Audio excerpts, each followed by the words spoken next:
terms of the different angles you need to now hit your muscles. So this is very specific to the art of bodybuilding. You talk to a power lifter, you talk to a Olympic lifter. Now, don't get me wrong, like they may cross train into bodybuilding elements too, which a lot of them do.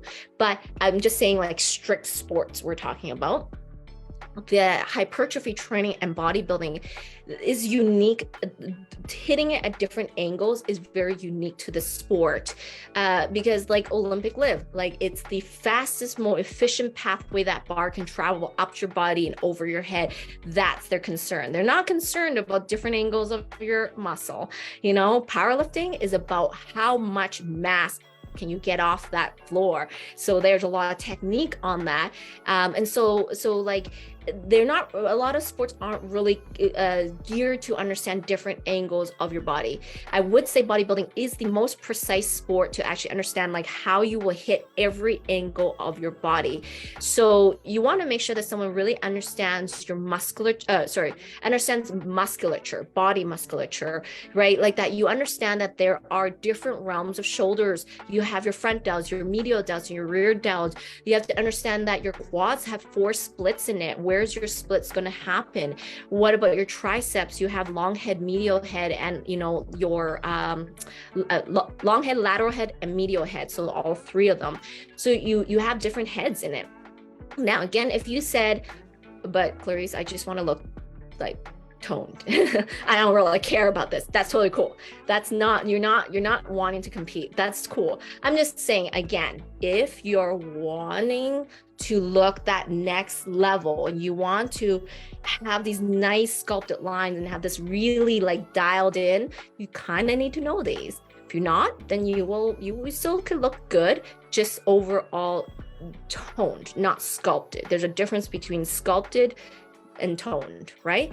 So you have to know your different elements in the body, and not just know it, but know what types of moves hit these lines, right? So once you know how the body is split in multiple ways, you then need to understand which exercises produces what type of effect on the body.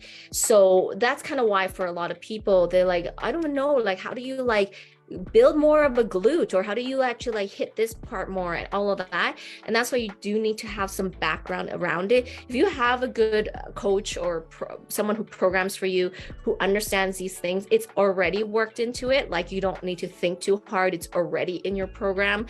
But if you don't have someone programming for you, then that's where it can run into a little bit of maybe not getting the sculptedness that you're looking for, because maybe you understand about, you know, chest pressing and shoulder pressing, and I don't know, maybe doing a back move in squats. But, you know, you are going to hit your big muscles, but you're not going to be able to hit your small ones. In your back, you have so many muscles in your back. How are you going to develop your serratus anterior, which is right there on the edge of the thing? How are you going to develop your, this is your erectors, but you have your erectors and you have your rhomboids, and then you of course have your traps, but you have your rear delt tie-in, and on the front you have your chest tie-in. Tie-ins are terms used in bodybuilding of the tie-in to the muscle line. How are you going to actually develop that depends on your programming. Again, if you have someone programming for you, they know, like, no, take it back. If you have someone who is expert in the field of bodybuilding, they know how to program. If you have someone who is programming for you that is an expert in another field, they may know how to program, but maybe they don't understand the multiple hits in the angles of the muscle. So how many of you are you actually splitting your programs properly? So what I mean by that is, if you feel like you're not splitting your workouts properly in the right, like whether it's splitting the body parts, but also the angles of your hits, you know, put like, I don't know, program below and you know, like if you feel like you're not splitting it well enough, because I think a lot of times people don't understand. Again, I'm not a fan, you're gonna hear me say this, of people going to YouTube and finding moves on YouTube and kind of like hodgepodging things together. I don't feel like you're going to get a great result out of it. You might be able to get more fit just being able to go to the gym, but you're not going to actually like really see your cut lines, if we talk about cut lines, unless you have a right program. So if you feel like for you you're missing that element, then put programs below, because then you may need more help with the different types of angles and all of that. The next part of the art of bodybuilding is posing. So posing this is why I also put this here, very apparent. Arnold right here is posing. Actually, Oshone is totally posing right there, because I taught her that. I taught her that very, very specific pose I needed her to hit on the front angle of the stage. So this is the art part of bodybuilding, but only in the sport of competitive bodybuilding, okay? In the competitive bodybuilding realm, this is very much part of your judging, right?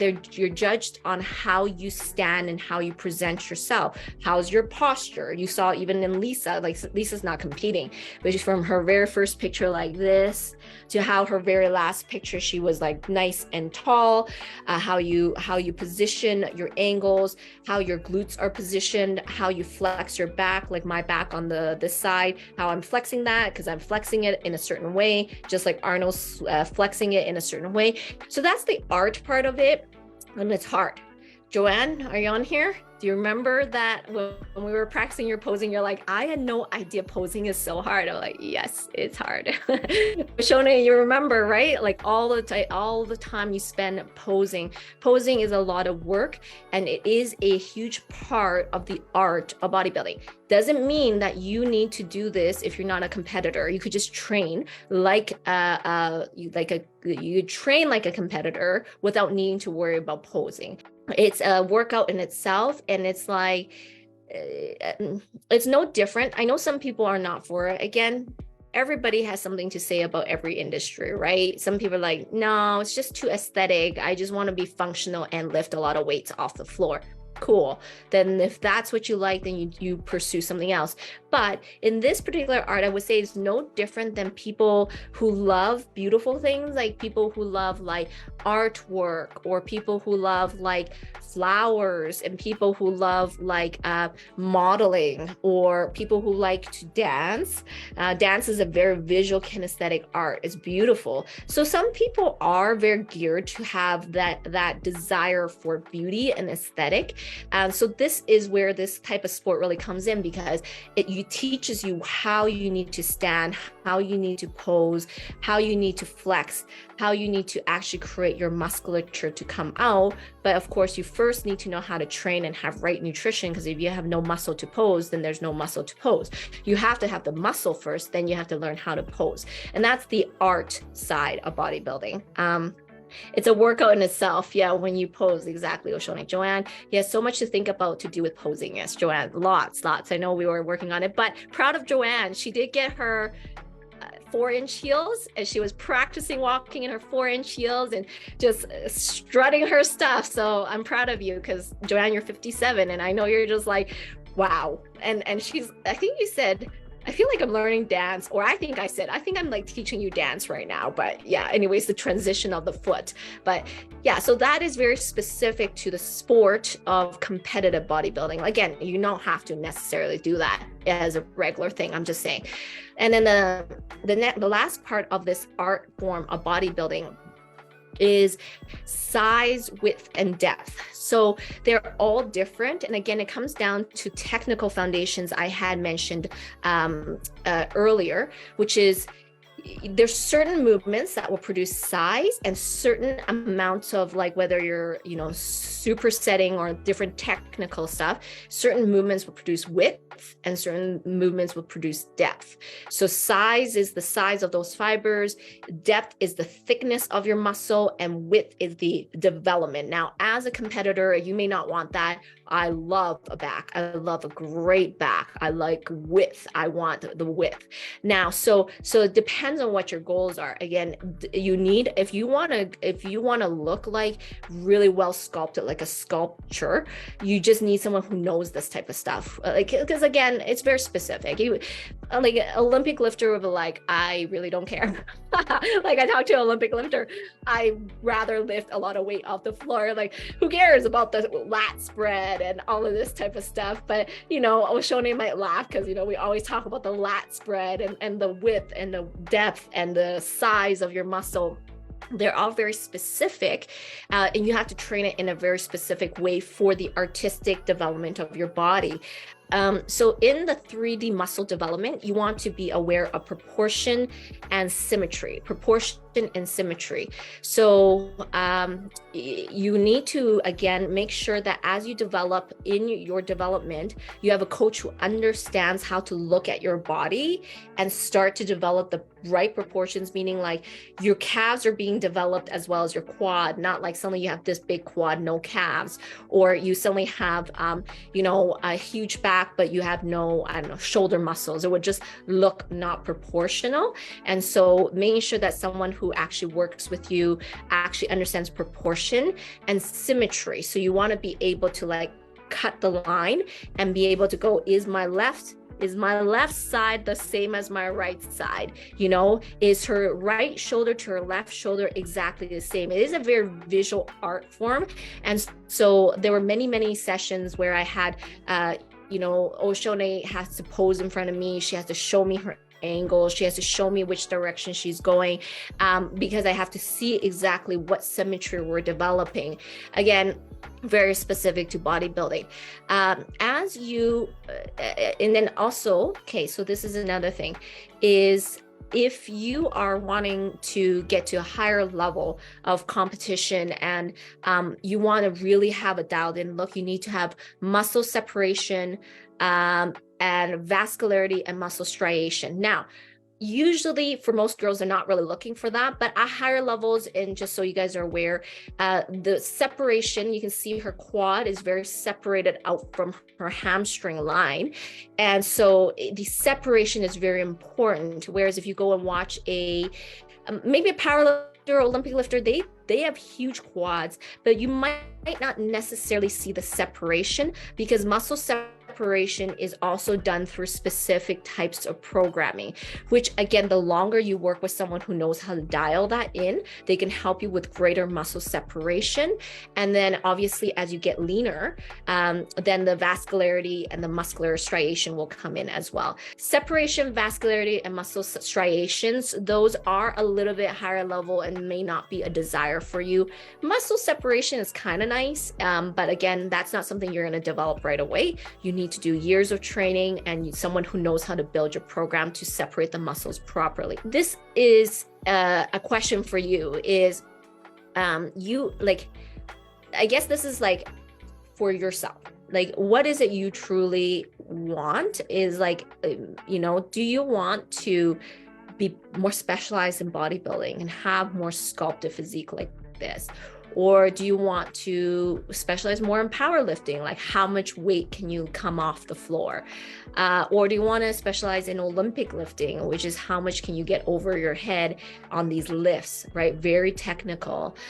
Or do you want to specialize in CrossFit? That is very functional metabolic training all the time, right? And heavy loads, but functional metabolic, or like I said, the art of bodybuilding. So put it below. Actually, I'm kind of curious, what area are you wanting to focus on for yourself? Do you want bodybuilding?